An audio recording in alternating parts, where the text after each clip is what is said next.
Assalamu alaikum. Wa alaikum assalam wa rahmatullah. Sheikh, I want to know, those people who sleep in the khutbah, like they take a light sleep, does it distract them from the paying attention to the khutbah or listening to the khutbah?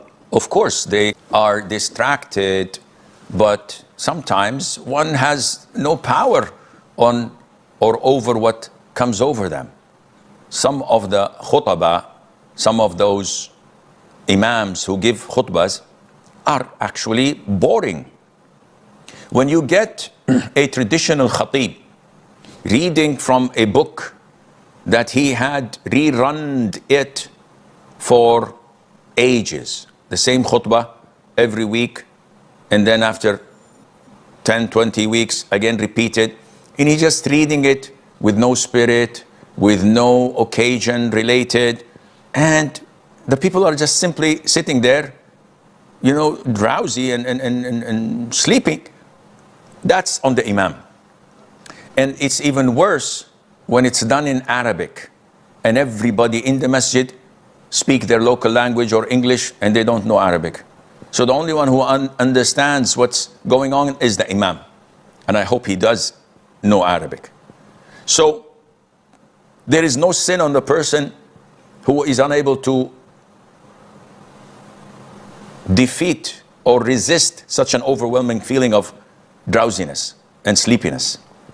And this is why Shaykh ibn Uthaymeen, for example, says if someone is about to fall asleep during the khutbah, it's permissible to use the miswak.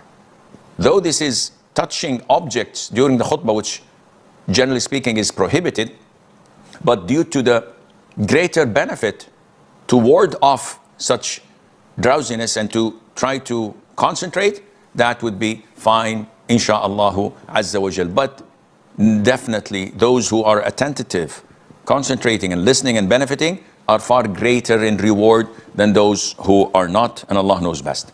And it cannot tell you that you have evil eye or envy, and it cannot tell you that you have black magic done for you in Transylvania, in Romania, for example, or whatever. After the Prophet is dead, sallallahu alaihi wasallam, angels don't come to us and tell us anything.